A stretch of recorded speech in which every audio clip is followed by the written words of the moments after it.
Welcome to KRR kitchen. இன்றைக்கி நம்ம கிச்சனில் நல்ல ஒரு அருமையான கமகமன் வாசனையோட ஒரு சூப்பரான ரசப்பொடி வீட்டிலே எப்படி செய்கிறதுன்னு தான் பார்க்க போகிறோம். நம்ம கல்யாண வீடுகள் ஹோட்டல்லாம் ரசம் சாப்பிடுவோம். அப்போ பார்த்திங்கன்னா நல்ல வாசனையாக டேஸ்ட்டாக இருக்கும். அதுக்கு காரணம் இந்த ரசப்பொடி தாங்க. இந்த ரசப்பொடியை இன்றைக்கி நம்ம வீட்டிலே எப்படி செய்கிறதுன்னு பார்க்க போகிறோம். இந்த ரசப்பொடியை பயன்படுத்தி ரசமும் எப்படி செய்கிறதுன்னு தான் நம்ம பார்க்க போகிறோங்க. ரொம்ப அருமையாக இருக்கும். எப்படி செய்கிறதுன்னு வீடியோக்குள்ளே போய் பார்ப்போம். அதுக்கு முன்னாடி நம்ம சேனலை இன்னும் சப்ஸ்கிரைப் பண்ணலைன்னா சப்ஸ்கிரைப் பண்ணி வச்சுக்கோங்க. கூடவே பெல் சிம்பிள் ப்ரெஸ் பண்ணி ஆளுங்கிற ஆப்ஷனையும் ப்ரெஸ் பண்ணி வச்சுக்கோங்க. அப்போ தான் நான் போகிற வீடியோஸ் எல்லாம் உங்களுக்கு தொடர்ந்து நோட்டிஃபிகேஷனில் ஒன்றுக்கு ஒன்றே கிடச்சிட்டு இருக்கும். இப்போ வாங்க இந்த ரசப்பொடி எப்படி செய்கிறதுன்னு பார்த்துடலாம்.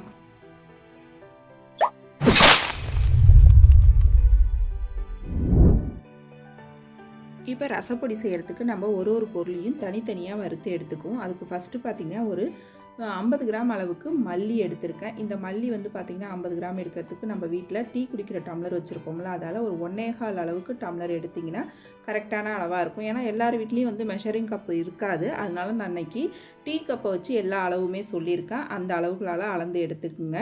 இப்போ இந்த மல்லியை சேர்த்து பார்த்திங்கன்னா அடுப்பை டீயை நல்லா ஃபுல்லாக குறைச்சி வச்சு நல்லா இது போல் பொன்னிறமாக வர வரைக்கும் வறுத்து எடுத்துக்கோங்க. மல்லி வறுப்பட்டோன்னே பார்த்திங்கன்னா நல்லா கமகமன்னு ஒரு வாசனை வரும். அது வரைக்கும் வறுத்து எடுத்துக்கோங்க. நீங்கள் அடுப்பு தீயை குறைச்சி வச்சிங்கன்னா தான் நல்லா இது போல் ஒத்தாப்பில் வறுப்பட்டு வரும். இப்போ அதே டீ கிளாஸால் பார்த்திங்கன்னா ஒரு 1/2 கப் அளவுக்கு துவரம்பருப்பு எடுத்திருக்கேன். இன்றைக்கி நான் சொல்கிற அளவுகளில் செஞ்சு பாருங்கள். ரொம்ப அருமையாக இருக்கும் ரசப்பொடி.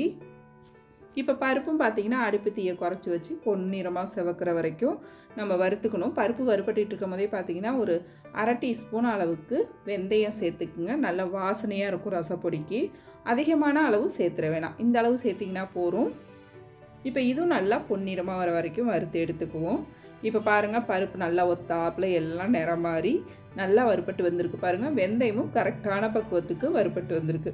அடுப்பு தீயை குறைச்சி வச்சு வறுக்கும் போது தான் பார்த்திங்கன்னா நல்லா ஒத்தாப்பில் வறுப்பட்டு வரும். இப்போ வறுப்பட்ட பொருள் எல்லாத்தையுமே பார்த்திங்கன்னா நல்லா ஆற வச்சு எடுத்துக்குவோம். திரும்பவும் அதே கடாயில் ஒரு 3 டீஸ்பூன் அளவுக்கு மிளகு சேர்த்துருக்கேன். இதோட அளவுன்னு பார்த்திங்கன்னா ஒரு 20 கிராம். நான் உங்களுக்கு ஸ்பூனால் அளந்து காட்டியிருக்கேன். இந்த அளவுக்கு டீஸ்பூனால் ஒரு 3 டீஸ்பூன் கும்பமாக எடுத்துக்கிட்டிங்கன்னா கரெக்டாக இருக்கும். இப்போ இதையும் சேர்த்து பார்த்திங்கன்னா நல்லா வறுத்து விடுங்க. நல்லா கமகமன் வாசனை வரும். அது வரைக்கும் வறுத்துட்டு இதை பிளேட்டுக்கு மாற்றிக்குவோம். திரும்பவும் அதிலே பார்த்திங்கன்னா இந்த சீரகமும் அதே அளவு, மிளகு எந்த அளவு எடுக்கிறீங்களோ அதே அளவு சீரகமும் எடுத்துக்குவோம். இதுவும் 3 டீஸ்பூன் அளவுக்கு எடுத்திருக்கேன். சீரகம் வந்து ரொம்ப கவனமாக வறுக்கணுங்க. ரொம்ப செவர விட்டுறக்கூடாது. அதே சமயம் பார்த்திங்கன்னா ரொம்ப அதிகமாகவும் வறுத்துடக்கூடாது. லைட்டாக அதில் ஒரு சூடு வரும். அது வரைக்கும் வறுத்திங்கன்னா போதும்.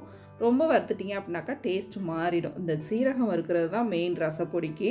இப்போ சீரகம் பாருங்கள் லைட்டாக சூடேறி நிறமும் லைட்டாக தான் மாறி இருக்குது பாருங்கள்.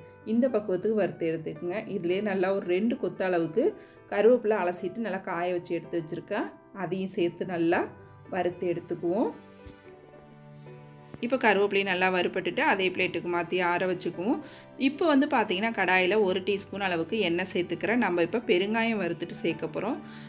ரசத்துக்கு வந்து முக்கியமான ஒரு பொருள் பெருங்காயம் சேர்த்தா தான் ரொம்ப அருமையாக நல்லாயிருக்கும். டேஸ்ட்டும் நல்லாயிருக்கும், வாசனையும் நல்லாயிருக்கும். நல்லா பெருங்காயத்தை இந்தளவு சேர்த்து வறுத்து எடுத்துக்கிறேன். பெருங்காயம் பார்த்திங்கன்னா ஒரு 10 கிராம் அளவுக்கு எடுத்திருக்கேன். அப்புறம் ஒரு 25 வரமிளகாய் எடுத்திருக்கேன் எண்ணிக்கையில். இதையும் நல்லா அடுப்பு தீயை குறைச்சி வச்சு நல்லா வறுத்து எடுத்துக்குவோம். பெருங்காயமும் மிளகாயும் பார்த்திங்கன்னா நம்ம கொஞ்சமாக எண்ணெய் சேர்த்துட்டு வறுத்து எடுக்கும் போது ரொம்ப நல்லாயிருக்கும். இப்போ எல்லா பொருளுமே பார்த்திங்கன்னா வறுத்து எடுத்துட்டேன். இதை கொஞ்சம் கூட சூடு இருக்கக்கூடாது. அப்போ தான் நல்லா நைஸாக அரைப்பட்டு வரும் நமக்கு. இப்போ ஆற வச்சு எடுத்துக்குவோம். இப்போ நம்ம வறுத்து வச்ச பொருள் எல்லாமே பார்த்திங்கன்னா கொஞ்சம் கூட சூடு இல்லை, நல்லா ஆறி வந்துருச்சு. இப்போ ஈரம் இல்லாத ஒரு மிக்ஸி ஜார் எடுத்துக்கங்க. அதில் நம்ம வறுத்து வச்சுருக்க பொருள் எல்லாத்தையுமே ஒன்றாவே சேர்த்து அரைச்சிக்கலாம். எல்லாத்தையும் சேர்த்துக்குவோம். இப்போ எல்லா பொருளையும் மிக்ஸி ஜாருக்கு மாற்றினதுக்கு அப்புறம் பார்த்திங்கன்னா இதில் 1 டீஸ்பூன் அளவுக்கு நான் மஞ்சள் தூள் சேர்த்துக்கிறேன். இது கூடவே வந்து பார்த்திங்கன்னா நீங்கள் கட்டி பெருங்காயம் இல்லை அப்படின்னாக்கா பெருங்காயத்தூள் கூட 1 டீஸ்பூன் சேர்த்து அரைச்சிக்கலாம். கட்டி பெருங்காயம் சேர்த்து செய்யும் போது பார்த்திங்கன்னா இட்லி பொடியாக இருக்கட்டும், சாம்பார் பொடியாக இருக்கட்டும், ரசப்பொடியாக இருக்கட்டும், வாசனையும் டேஸ்ட்டும் ரொம்ப அருமையாக இருக்கும். முடிஞ்ச வரைக்கும் கட்டி பெருங்காயம் யூஸ் பண்ணுங்கள். டேஸ்ட்டு ரொம்ப நல்லாயிருக்கும். இப்போ இதை வந்து நல்லா எந்த அளவுக்கு நைஸாக அரைக்க முடியுமோ அந்த அளவுக்கு நல்லா நைஸாக அரைச்சி எடுத்துகிட்டு வந்துக்குவோம். இப்போ பாருங்கள் ரசப்பொடி நல்லா கமகமன் வாசனையோட சூப்பராக ரெடி ஆகிடுச்சுங்க. நல்லா அரைப்பட்டு வந்திருக்கு. கொஞ்சம் லேசான கொரப்போட தான் இருக்கும். இப்படி தான் இருக்கணும். இந்த பக்குவத்தில் இருந்தால் தான் நல்லாயிருக்கும். இப்போ ரசப்பொடி பார்த்திங்கன்னா நம்ம அரைச்சது கொஞ்சம் சூடாக இருக்கும். இது ஒரு பிளேட்டுக்கு மாற்றி நல்லா ஆற வச்சுட்டு அதுக்கப்புறம் நல்லா ஈரம் இல்லாத ஒரு டப்பாவில் அப்படி இல்லைன்னா ஒரு கண்ணாடி பாட்டிலில் போட்டு ஸ்டோர் பண்ணி வச்சுக்கலாம். இந்த ரசப்பொடியை பார்த்திங்கன்னா 3 மாதம் வரைக்கும் நம்ம வெளியிலேயே வச்சுருந்து யூஸ் பண்ணலாம். ஃப்ரிட்ஜில் வைக்கணுன்ற அவசியம்லாம் இல்லை. ரொம்ப அருமையாக இருக்குங்க. இந்த பொடி அப்படியே வீடே வாசனையாக இருக்குது. இந்த பொடியை அரைக்கும் போது ரசமும் பார்த்திங்கன்னா இதை பயன்படுத்தி செய்யும் போது டேஸ்ட்டு ரொம்ப அருமையாக இருக்கும். நீங்களும் இதே போல் ட்ரை பண்ணி பாருங்கள். இப்போ இந்த பொடியை வச்சு ரசம் எப்படி செய்கிறதுன்னு பார்ப்போம் வாங்க. இப்போ இன்றைக்கி ரசம் வைக்கிறதுக்கு பார்த்தீங்கன்னா ஒரு பெரிய நெல்லிக்காய் சைஸ் புளியை எடுத்து கரைச்சி வச்சுருக்கேன். நான் இன்றைக்கி வைக்கிற ரசத்தோட அளவு பார்த்திங்கன்னா 4 பேர் வரைக்கும் தாராளமாக சாப்பிட்லாம்.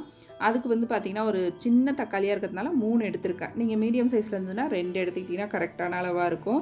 பெரிய டம்ளரால் ஒரு 1.5 டம்ளர் அளவுக்கு தண்ணி சேர்த்துருக்கேன் புளி கரைக்கிறதுக்கு. அப்புறம் ஒரு 4 பூண்டு பல் இடிச்சிட்டு சேர்த்துருக்கேன். கொஞ்சமாக கொத்தமல்லி தழை சேர்த்துக்கிறேன்.